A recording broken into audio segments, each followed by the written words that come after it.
Now, just my feedback. I'm just thinking, man, the rally is so ignorant about what's going on. You need to figure it out. You need to figure it out soon enough. And you need to be able to tell people about this, because I'm working with little that I have. You know this girl, the big talk. Same one. I surely don't. Alchemist. A student. You've seen this girl, sir. You have voice? Can actually turn the delivery on. Video and talking to you, it comes from my heart. Are we truly ready for a nation that requires new leaders and not the recycled ones that we have been seeing and we have seen since time immemorial? People who have been in Jomos, Moi, Kibaki, Uhuru, and even now in British government, still circling around the circle of power, day in, day out. Aren't we tired? It's crazy that I go into the internet and the first thing we see is people popularizing individuals who have managed and have been in power in years to come, who have looted your money, taxpayer money at that. Aren't we tired that the same narrative of tribalism is being brought back? Are we forgetting that these politicians are friends? They're literally family. Their children marry each other, they do business together, and then they tell you, you should hate your brother because that brother comes from a different tribe. Isn't it crazy that around 2027 or the next election year, the media comes and says, oh, there's a Mount Kenya kingpin, there's a Rift Valley kingpin, there's a Nyanza kingpin. Who told you you're a kingpin? Who even gave you permission to call yourself a king? As for me as a Christian, I know the only king I know is Jesus Christ. How do we truly say that we love our country Like and crying. justice For be sure, our it's defense, emotional, man. and I get yet you. we still hold the tribal lines, hold the tribal card to our hearts? Come 2027, I promise you, ballot might look the same, and we will vote the same people, and then still come into a recycling of bad leadership, of bad governance, and we have no one to blame unless ourselves. Kenyans, I am asking us to stand up in solidarity in whatever places that we have been called to as a Kenyan. Like wewe ni Mkenya, mimi ni Mkenya. Tribal lines have no opportunity to come among us or to come between us.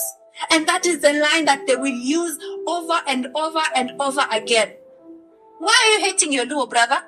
Your Kikuyu bro? Your Kalenjin sister? Your Kaba grandma? Your Mijikenda sister?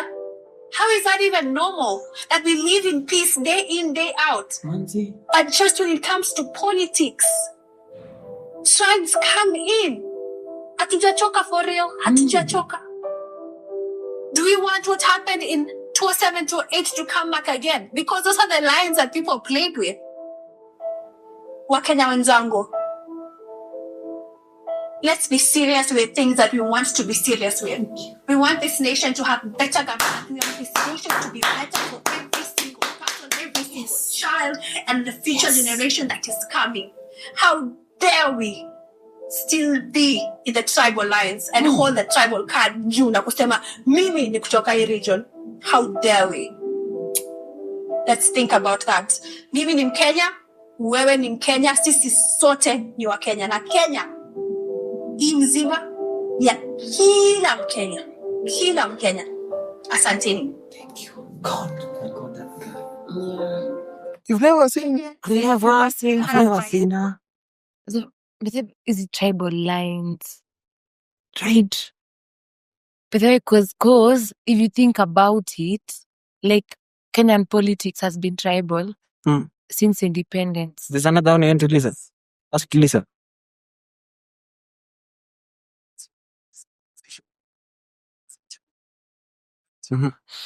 There's been tribal politics since independence. It's only, but if you think, okay, that is one of the things that cannot be assumed. One of the things that if you are to get into these campaigns and civic education and all these things, that is one of the things that cannot be ignored. You know, tribalism for some reason. I don't understand why. I don't know. I don't know if it's instilled in you. That's why you hear of people. You hear of people from the Mount Kenya region. Maybe we'll speak about Odinga fever. I don't know. There's a name that they use. You know, or this and this person. But then if this tribal card, sababu unaweza kuwa nakwambia ni hii ni nini haiwork. You don't have good governance. There's like, corruption. Sasa they're like mtu wetu. Hii mtu wetu politics. Unless mtu wetu politics iishe, it's like we're doing nothing. But can I tell you something? Yes. Do you know that's what that is a symbolism of? Is a symbolism of lack of civic education. Because nikwambia kwa nini? Kwani tulitoa hizi vitu zote wapi? From our folks.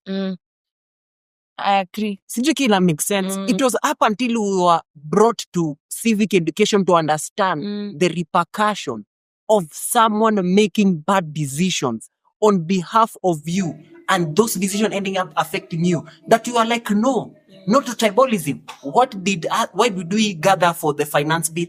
We were civilized.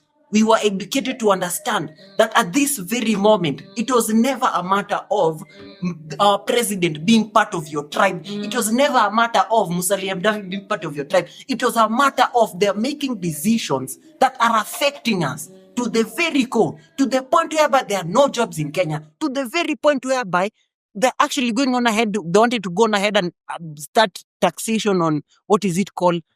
Digital platforms, whereby most of Gen Zs actually, make most of their money. That's the thing. That's the thing. So the point here is we need to bring civic education because people have still the pre-colonial or rather post-colonial mentality of wanting your person, despite coming to the full realization of the knowledge whereof this individual, in as much as he might be coming from your tribe or from your ethnic community, if they go on ahead and make a decision based off of, a decision that will mess you up, it will mess you up. It's you that they're messing up, not them, or not the fact that they're, part of your tribe. Yeah. You know what I mean? Yes. So the point is, we need to go to the ground.